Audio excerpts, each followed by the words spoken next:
Welcome back ناظرین. ہم آج بات کر رہے ہیں صدقہ فطر اور عید الفطر کے حوالے سے. سعیدی صاحب آپ کی طرف میں یہ آؤں گا کہ عید کی جو نماز ہے نبی صلی اللہ علیہ وسلم نے بڑی تاکید کی ہے, اس میں خواتین کی شرکت کو بھی آپ نے فرمایا ہے, بچے خواتین سب عیدگاہ میں تشریف لے جائیں اور وہاں نماز ادا کریں. لیکن ہم دیکھتے ہیں پاکستان میں عام طور پر یہ جو رجحان نہیں ہے بلکہ روکا جاتا ہے عورتوں کو. اس بارے میں آپ اس سوال پر آنے سے پہلے میں ایک بات عرض کروں گا وضو کے حوالے سے جو ابھی ڈاکٹر غامدی صاحب نے بات فرمائی ہے.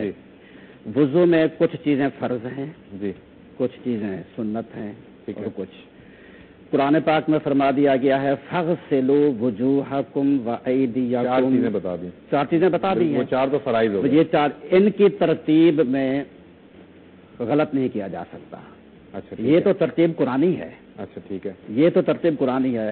البتہ اس میں کچھ چیزیں آ جاتی ہیں جیسے کلی کرنا, ناک میں پانی ڈالنا, یا ہر عضو کو 3 بار دھونا. اگر کسی کو 2 دفعہ دھو لیا, کسی کو 1 دفعہ دھو لیا تو وضو ہو جائے گا. بالکل ٹھیک ہے. یا ان چیزوں میں اگر بے ترتیبی ہو جائے تو وضو ہو جائے گا. لیکن جو فرائض ہیں 4 وہ اسی طرح. ٹھیک ہے. دوسرا سوال آپ کا یہ ہے کہ نبی اکرم صلی اللہ علیہ وسلم کے زمانے میں واقعی خواتین کو گھروں سے بلایا جاتا تھا کہ وہ آئیں عید کی نماز کے لیے.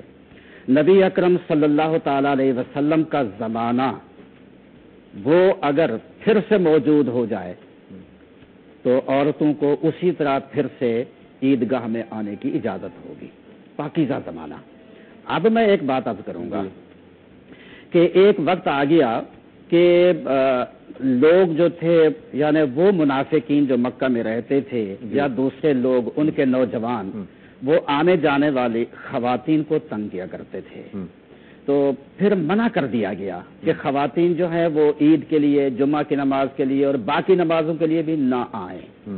بلکہ حضرت عبداللہ ابن عمر کے حوالے سے ہے کہ وہ مسجد کے دروازے پر بیٹھتے تھے, کنکریاں ہاتھ میں لے کر, کوئی آتی تھی تو کنکریاں مارتے تھے. یہ بھی حدیث میں موجود ہے. لیکن ایک سوال یہاں پیدا ہوتا ہے سعیدی صاحب, ایک چھوٹا سا مجھے ذرا کنفیوژن ہے. وہ یہ کہ آج کا جو دور ہے, آپ نے بالکل بجا فرمایا کہ آج کا دور وہ دور نہیں ہے, لیکن آج کا دور ایسا بھی نہیں ہے کہ اب دیکھیں اس وقت آپ شاپنگ سینٹرز میں چلے جائیے, میں اسی طرف خواتین جا رہی ہیں تو پھر مسجد میں اسی طرف آ رہا ہوں. اب رہا موجودہ حالات. موجودہ حالات میں ہم دیکھتے ہیں کہ خواتین تنہا پوری دنیا کے سفر کر رہی ہیں. بالکل صحیح. بغیر محرم کے. بالکل ٹھیک ہے.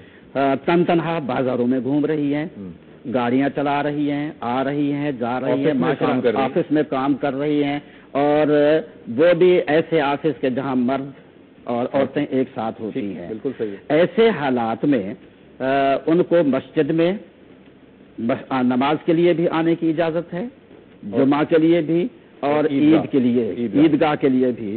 اس میں صرف اتنا کر دیا جائے کہ اگر مساجد میں ان کے لیے گیٹ الگ کر دیا جائے, ایسی ہی عیدگاہ کے لیے ان کے الگ جگہ بنا دی جائے. بالکل راستہ ان کے آنے جانے کا ہو تو خواتین کے آنے میں کوئی ممانعت نہیں ہے, وہ آ سکتی ہیں, نماز پڑھ سکتی ہیں. مناسب. بالکل ٹھیک.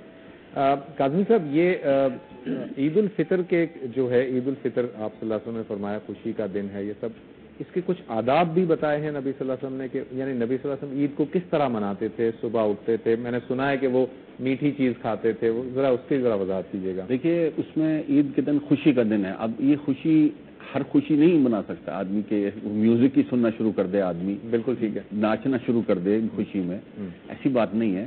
خوشی کا مطلب اچھے لباس پہنے, نہائے دھوئے, اچھا پاک و پاکیزہ لباس پہنے, خوشبو لگائے, شیرین کھائے, شیرینی کوئی میٹھی چیز, صبح افطار کرے. افطار سے مراد صبح جو نئی چیز کھائی اس کو کہتے ہیں افطار. ٹھیک.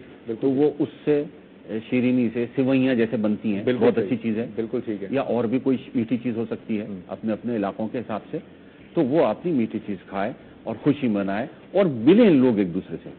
عید کی نماز کے لیے جائیں, گلے ملیں ایک دوسرے سے, خوشی کریں, دوسرے کا احوال پرسی کریں, خوش باش رہیں. اس خوشی سے چہرے پہ خود ہی خوشی آتی ہے عید کے نام سے. بالکل صحیح ہے. خدا نے اس کو عید قرار دیا ہے کہ انسان کا چہرہ خود بخود کھل جاتا ہے, کیونکہ خدا نے اس کو قرار دیا ہے خوشی, اور اسی خوشی میں انسان ایک دوسرے کے دکھ درد میں ساتھ دیتا ہے. بالکل پڑتا ہے. دیکھیے, اسی لیے زکوٰۃ فطرہ ہوتا ہے کہ دوسرے انسانوں کو ہم شریک کر لیں اپنے ساتھ. جو بیچارے مستضعفین ہیں, فقیر ہیں, جو پاس خرچ نہیں زندگی کا, وہ بھی شامل ہو جائیں آپ کے ساتھ. وہ بھی ان کو بھی کھانے پینے کی کوئی کپڑے کی کمی نہ رہے. ٹھیک ہے ناظرین، ایک چھوٹا سا وقفے کے بعد دوبارہ حاضر ہوتے ہیں.